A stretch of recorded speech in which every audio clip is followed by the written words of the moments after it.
இளம் வயதிலே மிகுந்த வறுமையை நான் அனுபவித்தேன். என் பெற்றோர் கிறிஸ்தவர்கள்.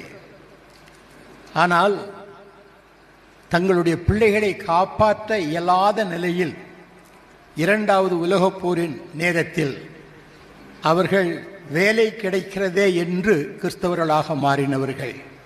உண்மையாய் கிறிஸ்துவை ஏற்றுக்கொண்டவர்கள் அல்ல. கிறிஸ்தவ வாழ்க்கை அவரிடத்திலே நான் காணவும் இல்லை. எனக்கு அவர்கள் அதை பற்றி எதுவும் சொன்னதும் இல்லை. அப்படிப்பட்ட நேரத்தில் நான் வாழ்ந்த ஊரிலே எனக்கு பள்ளிக்கூடத்தில் இந்து நண்பர்கள் அதிகம், முக்கியமாக பிராமண நண்பர்கள் அதிகம். என் ஊரிலே 3 சிறந்த கோயில்கள் இருந்தன. மலையின் உச்சியிலே ஒரு பிள்ளையார் கோயில், அதை உச்சி பிள்ளையார் கோயில் என்றே சொல்லுவார்கள். மலையின் மீது ஒரு கோயில் பெரிய கோபுரத்துடன் இருந்தது. அதிலே அர்த்தநாரீஸ்வரர், அதாவது பாதி ஆணும் பாதி பெண்ணுமாக இருந்த சிவபார்வதியின் அமைப்போடு கூடிய அர்த்தநாரீஸ்வரர் கோயில் இருந்தது. சுப்பிரமணிய சுவாமி கோயில் இருந்தது. அந்த மலையில் ஏறி இறங்குவது எனக்கு மிகுந்த ஒரு பிரியம், ஒரு பழக்கம். ஏனென்றால் அங்கு செல்லும் பொழுதெல்லாம் அங்குள்ள பூசாரிகள் சில குற்றவியல் வேலை செய்ய சொல்வார்கள். அப்படி செய்தால் எனக்கு பிரசாதம் கிடைக்கும். அந்த ஒரே காரணத்துக்காக நான் தினமும் மலையேறி இறங்குவது உண்டு. கீழே கைலாசநாதர் கோயில் என்ற ஒரு இந்து கோயில் இருந்தது. அங்கே நண்பர்களோடு மாலை நேரத்தில் பள்ளிக்கூடம் விட்டு வந்த பிற்பாடு விளையாடுவது வழக்கம். அப்படி விளையாடும் நேரத்தில் அங்கே சாமவேத வகுப்பு, ரிக்வேத வகுப்பு நடத்தப்பட்டிருந்தது. அதிலேயும் நான் பங்கு கொள்வேன். பூசாரிகளுக்கு உதவி செய்வது என்னுடைய வழக்கம். காரணம், அங்கேயும் எனக்கு கொஞ்சம் உணவு கிடைத்தது. இப்படி உணவுக்காக அந்த இடத்தில் தங்கி தாபரிக்க நேர்ந்த என்னுடைய வாழ்க்கையிலே அவர்கள் சொல்லும் சமஸ்கிருத பாடல்களை நான் அப்படியே மனப்பாடம் செய்து கொள்வேன். அர்த்தம் தெரியாது. ஆனால் சொல்லி முடித்த பிற்பாடு அந்த பூசாரிகிட்ட போய் நான் திரும்ப சொல்லி காட்டுவேன். அவர்கள் என் மீது ரொம்ப பற்று வைத்து நிறைய சொல்லிக் கொடுத்தார்கள். ஆனால் ஒன்றும் எனக்கு தெரியாது. ஒரு நாள் கேட்டேன், சுவாமி நிறைய மந்திரம் சொல்லி கொடுக்குறீங்களே, இதுக்கு அர்த்தம் என்னன்னு கேட்டேன். அவர் சொன்னார், நேக்கே தெரியாதடா, நோக்கு எப்படி நான் சொல்றதுன்னு கேட்டார். அவருக்கே அர்த்தம் தெரியாதாம், எனக்கு எப்படி சொல்றதுன்னு கேட்டார். இதுதான் இன்றைக்கும் அப்படிப்பட்ட நிலைதான். அப்படி இருந்த நாட்களிலே நான் பள்ளிக்கூடத்தில் உப பாடமாக சம்ஸ்கிருதம் படித்தேன். அந்த சம்ஸ்கிருதம் படித்ததினாலே ஒரு சில வார்த்தைகளை கொண்டு அந்த அர்த்தத்தை நான் விளங்கி கொண்டேன். அதில் ஒன்று பிரார்த்தஸ்நான மந்திரம். பாபோகம் பாபக்கன்வோகம் பாபாத்மா பாவசம்பவா திராகிமாம் புண்டரிகாட்ச சர்வ பாப ஹரிகிரே மனசா வாசா ஹஸ்தப்யாம் தேகினாம் பாபினாம் என்று ஒரு மூல மந்திரம். அதாவது நான் பிறவியிலே பாவத்திலே நிலைத்திருக்கிறேன், பாவத்தை செய்கிறேன், என்னால் அந்த பாவத்திலிருந்து விடுபட முடியவில்லை. என் உள்ளத்தில் இருக்கின்ற இறைவனே, என்னுடைய பாவத்தை முற்றிலும் நீர் மாற்றி என்னை சுத்தப்படுத்தும். நான் மனசினாலே பாவம் செய்கிறேன், வார்த்தையினாலே பாவம் செய்கிறேன், பார்வையினாலே பாவம் செய்கிறேன், என் உடம்பினாலே பாவம் செய்கிறேன், என்னை மன்னித்தருள்க என்பதுதான் அந்த ஸ்லோகத்தினுடைய பொருள். இதை சொல்லிவிட்ட பின்னாலே ஸ்நானம் பண்ணிவிட்டு காயத்ரி மந்திரம் சொல்ல வேண்டும். ஓம் பூர்வசத்சத்விதூர் வரண்யம் வருகோ தேவஸ்ய தீமகி தியோயோன பிரசோதயாத் என்று காயத்ரி மந்திரம் 108 தரம் சொல்ல வேண்டும். 108 தரம் எண்ணிக்கொண்டு சொன்னால் பிழைப்படுகிறது. எண்ணிக்கை விட்டுவிட்டால் அந்த எண்ணிக்கை பூர்த்தியாகவில்லை. ஆகவே என்னுடைய பூசாரிட்ட கேட்ட, ஐயா பாட்டு சொல்லிக்கிட்டே எண்ண முடியல, எண்ணிக்கிட்டு இருந்தால் பாட்டு வரல, என்ன செய்யறதுன்னு கேட்டேன். சும்மா ஏதாவது சொல்லிட்டு போடா அப்படிம்பார். அப்போது இதெல்லாம் நிஜம் இல்லையா சாமின்னு கேட்டால், இப்போதான் நோக்கு விளங்காதரா, பின்னால் விளங்கிக்கும் அப்படின்னார். நானாக படித்த சம்ஸ்கிருதத்தின் படி என்னுடைய சம்ஸ்கிருத ஆசிரியரை கொண்டு நான் கற்றுக்கொண்டது ஆவு இம் என்ற ஓங்கார மந்திரம். அதை பற்றி அருமையாக காலையில் முனைவர் பாஸ்கரதாசன் அவர்கள் விளக்கினார்கள். அந்த ஆங்கார மந்திரம் நம்முடைய கிறிஸ்தவ கீர்த்தனையிலே நம் சாஸ்திரியார் அவர்கள் ஆமேன் அல்லேலுயா மகத்துவ தம்பராபரா என்ற ஒரு பாடல் வரும். அதிலே ஒரு நாள் நான் நம் சாஸ்திரியார் இப்பொழுது இருக்கிற ஒரு இடத்துல கேட்டேன், ஐயா இது தொல்லை அனாதி தந்தார் என்று பாடுகிறார்களே, அல்லது ஆம் அனாதி தந்தார் என்று பாடுகிறார்களே, இது எது உண்மை என்று கேட்டேன். ரெண்டும் தப்பு. ஓம் அனாதி தந்தார் என்றுதான் சாஸ்திரியார் பாடினார் என்று சொன்னார். அந்த ஓம் என்பது ஆ ஊ இம். ஆ என்றால் சிருஷ்டிகர்த்தா, ஊ என்றால் ரட்சகன், இம் என்றால் சேர்க்கிறவன். அதாவது சிருஷ்டிகர்த்தாவிய கர்த்தர் பூமியிலே மனிதனாக வந்து என்னை ரட்சித்து என்னை காக்க தன்னை அழித்து நம்மை கடைசியில் சேர்த்து கொள்வார். அதுதான் அந்த ஓங்கார மந்திரத்தினுடைய சரியான பொருள் விளக்கம். இதை தொடர்ந்து 13 வார்த்தைகள் உண்டு. அர்த்தம், நாதம், பிந்து, கலை, கலாதீதை, சாந்தி, சாந்தி அதீதை, உண்மணி, மனோன்மணி, புரி, மத்தியமை, வச்சந்தி, பறை. இந்த 13 வார்த்தைகளும் ஒரு இறைவனை குறிக்கிறது. ஆக 13ம் இந்த 3 எழுத்தும் சேர்ந்து மொத்தம் 16 காரியங்கள். பூர்வ காலத்தில் பெரியவர்கள் சிறியவர்களை வாழ்த்தும் பொழுது 16ம் பெற்று பெருவாழ்வு வாழ்வாயாக என்று சொல்வார்கள். அர்த்தம் தெரியாத மக்கள் 16னா 16 பிள்ளையை பெற்றுக்கோ அப்படின்னு சொன்னாங்க ஆரம்ப காலத்தில். அது ரொம்ப சுலப காலத்தில். ஆனால் இப்போ முடியாது, ஒன்று கூட வேண்டாங்கிற நிலைமையில் இருக்குது. இப்போ 16 என்று சொன்னால் செல்வங்கள் என்று சிலர் சொன்னார்கள். அதுவும் அல்ல. 16 குணங்களையும் பெற்ற இறைவனை நீ பெற்றுக்கொண்டால் பெருவாழ்வு வாழ்வாய். அதான் சரியான பொருள். இப்படி கற்றுக்கொண்ட நிலையிலே நாடளவில் நான் 10வது முடிக்கும் பொழுது எந்த வேலைக்கும் போக முடியவில்லை. யாரோ சொன்னார்கள் என்று ஒரு மேல் நர்சிங் கோர்ஸ் படிப்பதற்கு ஒருத்தர் சொன்னார். அங்கே போய் 3.5 வருஷம் படித்தேன். எனக்கு ரொம்ப பிரியமாக இருந்தது. அதில் படித்தால் அரேபியா நாட்டில் போனால் நிறைய சம்பளம் கிடைக்கும்னு சிலர் சொன்னாங்க. ஆகவே விழுந்து விழுந்து படித்து நல்ல டிஸ்டிங்ஷனில் பாஸ் பண்ணேன். ஆனால் கர்த்தருடைய நோக்கம் என்னவோ தெரியல, எனக்கு அங்கே வேலையே கிடைக்கல. என்னோடு படித்தவர்கள், எனக்கு முன் படித்தவர்கள், பின் படித்தவர்களுக்கெல்லாம் வேலை கிடைச்சது, எனக்கு கிடைக்கல. நான் மன வெறுத்து போய் கடைசியில் ரயில்வே மெயில் சர்வீஸில் ஒரு கிளார்க்காக பணியாற்றினேன். அப்பொழுது நான் நினைத்தேன், இந்த வேதங்கள், மந்திரங்கள், மதங்கள் இதெல்லாம் பொய், மனிதனை ஏமாற்றுகின்ற வழி ஆகினாலே நான் நாத்திகனாக கொஞ்ச நாள் அந்த பெரியாருடைய சொற்பொழிவை கேட்டு நாத்திகனாக ஒரு 3 ஆண்டுகள் இருந்தேன். ஒரு நாள் அவருடைய ஒரு பிரசங்கம் நடந்தது. அவர் பேச எழுந்த போது லேசாக மழை தூறிற்று. உடனே அவர் சொன்னார், ஆண்டவனே இப்பதான் மழை வரணுமா அப்படின்னார். எல்லாரும் நீங்க சிரிக்கிற மாதிரி சிரிச்சாங்க. அவர் விளங்கிக்கிடுச்சு. உடனே சொன்னார், அப்படி சொன்னாதானே நீங்க எல்லாம் சிரிப்பீங்க, அதுக்குத்தான் சொன்னேன், சமாளிச்சார். இரவுல நாங்கள் அவர்கிட்ட கேட்ட, ஐயா நீங்க இல்லவே இல்லைன்னு சொல்றீங்களே ஏன் அப்படின்னு கேட்டோம். இருக்கிறாரா, அதனால தாண்டா இல்லைன்னு சொல்றேன்.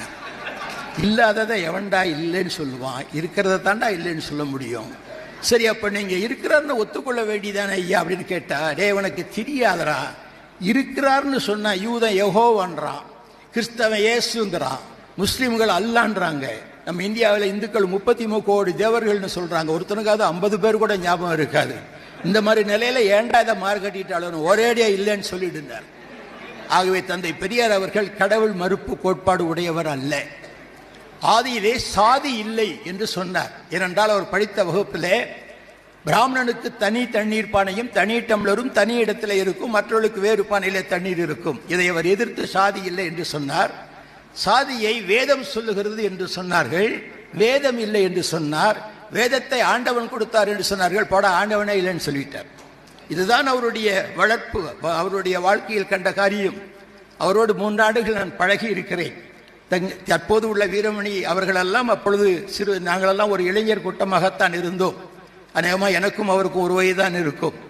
அப்படி என்னுடைய வாழ்க்கையில் நான் பலவிதமான மாற்றங்கள் அடைந்து கடைசியில் பாவத்தை செய்து இதிலாவது சந்தோஷப்படுவோம் என்று மிகவும் கொடிதான பாவங்களை செய்ய ஆரம்பித்த போது என்னுடைய மாமா ஒருவர் சொன்னார், இவனுக்கு ஒரு கிறிஸ்தவ பொண்ணை கல்யாணம் பண்ணி வச்சிருங்க, அவன் சரியாயிடுவான் அப்படி. அவருக்கு என்ன நினைப்போ, கிறிஸ்தவ பொண்ணை கல்யாணம் பண்ணா புருஷன் சரியாயிடுவான் அப்படின்ட்டு ஒரு ஐடியா கொடுத்தார்.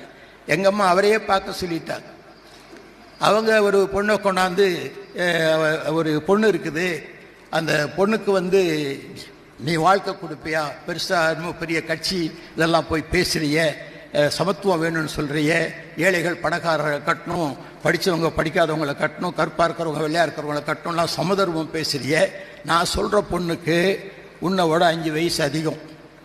அவங்க தங்கச்சிக்கு மூளை சரியில்லை. அவங்க ஃபாதருக்கு மொத்தம் 6 பிள்ளைங்க. அவங்கெல்லாம் இப்போ படிச்சுட்டு இருக்கிறாங்க.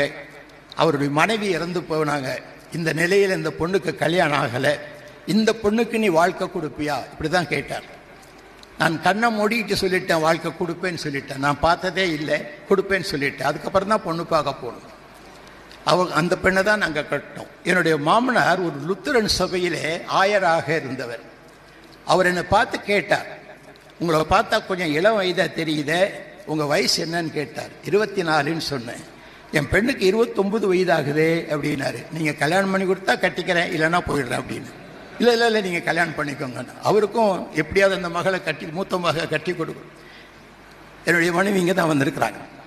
அப்போ இப்படிப்பட்ட நிலையிலே வாழ்ந்த என்னுடைய வாழ்க்கையிலே குடும்பம் நடத்த தெரியாமல், பாவங்களை தண்ணீரை போல குடித்து, பலகாரம் போல சாப்பிட்டு, என்னுடைய சரீரத்துக்கு கேட்டியும், குடும்பத்துக்கு நாசத்தையும், மனைவிக்கு கண்ணீரையும், குடும்பத்துக்கு தொல்லையையும் கொடுத்து கொண்டிருந்த என்னுடைய வாழ்க்கையிலே ஏராளமான கடன் ஏற்பட்டதினாலே நான் வாழ பிடிக்காமல் தற்கொலை செய்து கொண்ட போது 1967ஆம் ஆண்டு மே மாதம் 14ஆம் தேதி மாலை 7 மணி அளவிலே என்னுடைய அலுவலகம் பூந்தமல்லி ஹைரோடில் இருந்தது. அங்கிருந்து சேத்பட்டில் வந்து ரயில் பிடித்து நான் தாம்பரத்துக்கு செல்ல வேண்டும். அப்படி ட்ரெயினில் வரும்போது எனக்குள்ளே ஒரு ஒரு ஒரு ஏதோ ஒன்று நடந்தது. ஏன் வாழ்கிறாய், செத்து தொலைகிறது என்ன என்று ஒரு சத்தம், எனக்குள்ளே ஒரு போராட்டம். நான் உடனே நேர ட்ரெயின் கதவுகிட்ட வந்துட்டேன், கீழே குதிச்சு செத்துடலான்னு சொல்லி. இப்படி குதிக்க போகிற நேரத்தில் பாவங்களை மறைக்கிறவன் வாழ்வடைய மாட்டான் என்று ஒலிபெருக்கி மூலமாக ஒரு சத்தம் என் காதில் விழுந்தது. அதை கேட்டு நான் குதிக்காமல் நின்று விட்டேன். நான் என் வாழ்க்கையை நாசமாக்கி கொள்வதற்கு பாவம்தான் காரணமா? இந்த பாவத்தை பற்றி எனக்கு சிறுவையிலே சமஸ்கிருத ஸ்லோகத்தில் படித்திருக்கிறேனே, அந்த பாவத்துக்கு ஒரு பரிகாரம் வேண்டுமே, அதையும் நான் படித்திருக்கிறேன். வேதத்தில் உண்டு, பிரஜாபதிர் தேவப்பியகும் அத்மானம் யஜ்யம் கிருதுவா பிராய்ச்சித் என்று தாண்டிய மகாபிராமணம் சாமவேதத்தில் சொல்லப்பட்டிருக்கிறது. பிரஜாபதியாகிய கடவுள் நம்முடைய பாவத்திற்காக தானும் ஒரு சரீரத்தோடு வந்து தானே அதை பலியாக கொடுப்பார். அதே போல இன்னொரு ஸ்லோகம் உண்டு, சர்வ பாவ பரிகாரோ ரத்த பிரதோஷம் அவசியம் ரத்தம் பரமாத்ம புண்ணியம் தானவெளி யஜ்யம். நம்முடைய பாவங்கள், சகல பாவங்களுக்கும் ஒரு நிவாரணம் வேண்டுமானால் பிரதோஷனம். இன்னைக்கு பிரதோஷம் ஓடுறாங்க இந்துக்கள் இங்கே அங்கேயும். அந்த பிரதோஷம் என்ன பிரதோஷம்? ரத்த பிரதோஷம் அவசியம். ரத்தத்தினாலே கழுவப்படுதல் வேண்டும். தத் ரத்தம், அந்த ரத்தம் பரமாத்மனோட புண்ணியம், ஆண்டவனுடைய கிருபை. எப்படி? அவர் தன்னைத்தானே பலியாக கொடுப்பதனாலே. பானபலி யஜ்யம், தன்னை பலியாக தானமாக கொடுப்பார். இந்த ஸ்லோகம் எல்லாம் என்னுடைய நினைவுக்கு வந்தது. அவரை குறித்து அவர் எப்படி பாடுபடுவார் என்று பிரஜாபதியினுடைய பலியை குறித்து நான் படித்திருக்கிறேன். அதெல்லாம் என் மனதிலே நின்றது. இப்படியெல்லாம் நான் படித்தும் எனக்கு வாழ்க்கையில ஒரு சுகமும் இல்லையே என்றுதான் நான் தற்கொலை முயற்சிக்கு போனேன். என்னை தானாக பாவம் ஆட்கொண்டது.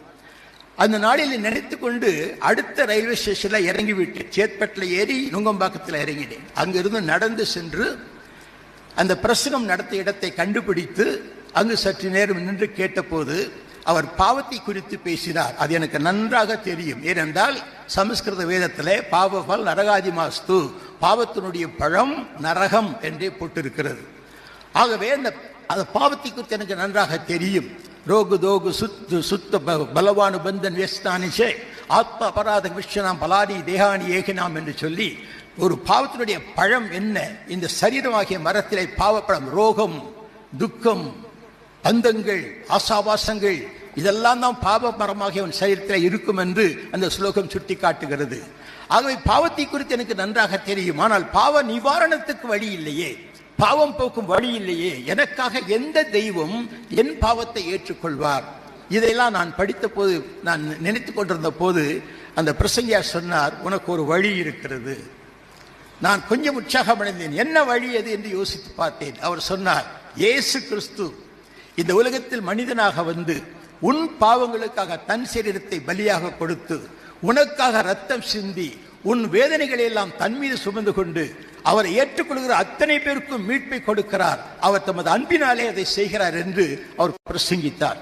அப்பொழுது நான் நினைத்தேன், இந்த மனிதன் வெள்ளைக்காரன் காட்டுகின்ற இயேசுரானா அல்லது நான் படித்த சமஸ்கிருத வேதத்திலே இருக்கின்ற பிரஜாபதியை சொல்கிறாரா என்று எனக்குள்ள யோசித்தேன்.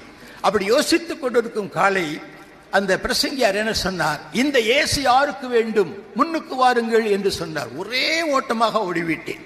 ஏனென்றால் நிச்சயமாக ஒரு இயேசு தான் இருப்பார், எனக்கு முன் யாரும் போய்விட்டால் எனக்கு கிடைக்க மாட்டாரே என்று ஓடி போய் மேடை மீது ஏறிக்கொண்டு நான் தான் முதல்ல வந்து எனக்கு இயேசுவை கொடுங்கன்னு கேட்டேன். இப்படித்தான் இயேசுவை நான் ஏற்றுக்கொண்டேன். இந்த இயேசுவை ஏற்றுக்கொண்டதின் அற்புதம், ஒரே நாள் இரவிலே என்னுடைய பாவங்கள் அத்தனையும் கழுவப்பட்டதை உணர்ந்தேன். அடுத்த நாளே நான் அத்தனை பாவத்திலிருந்து விடுதலை பெற்றேன்.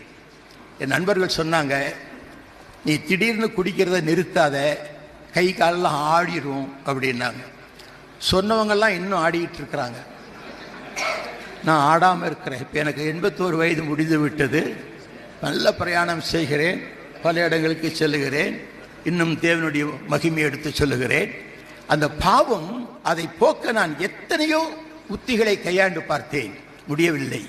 ஆனால் இயேசுவை ஏற்றுக்கொண்ட அந்த ஒரு இரவிலே என் முழு பாவங்களும் மன்னிக்கப்பட்டதை உணர்ந்தேன். அந்த ஆனந்தத்திலே அழுது கொண்டே இருப்பேன். என் மனைவி பயந்து போய் எங்கள் மாமனாருக்கு தந்தி அடிச்சிட்டாங்க. இவருக்கு என்னமோ ஆகிப்போச்சு, எப்போ பார்த்தா அழுகிறாரு, எனக்கு பயமாக இருக்குது, வாங்கன்னு சொல்லி. எங்கள் மாமனார் வந்து ஜன்னல் வழியாக என்னை பார்த்தார். நான் பார்த்துட்டு, என்ன மாமானே நல்லா இருக்கிறீங்களான்னு கேட்டேன். இப்போ தான் நல்லா இருக்கேன், இது வரைக்கும் பைத்தியக்காரனாக இருந்தேன், இப்போ தான் உண்மையாக நல்லா இருக்கிறேன், உள்ளே வாங்கன்னு சொல்லி அவருக்கு இதெல்லாம் சொல்லி, ஏன் மாமா நீங்கள் எனக்கு இந்த இதெல்லாம் சொல்லலை, நீங்கள் ஒரு பாஸ்டர் ஆச்சுன்னு கேட்டேன். அவர் சொன்னார், அப்படி ஏதாவது சொன்னால் நீ கோச்சிக்கிட்டு என் மகளை துன்புறுத்த ஆரம்பிச்சிட்டா என்ன பண்ணுறது, நான் தான் ஏற்கனவே துன்புறுத்திக்கிட்டு இருக்கிறேனே, இது வேற நீங்கள் சொல்லி துன்புறுத்தணுமான்னு சொல்லி அப்படி சோக கதையாக கண்ணீரோடு கூட என் வாழ்க்கையை புதிய வாழ்க்கையாக ஆரம்பித்தேன். இது என்னுடைய சிறிய சாட்சி.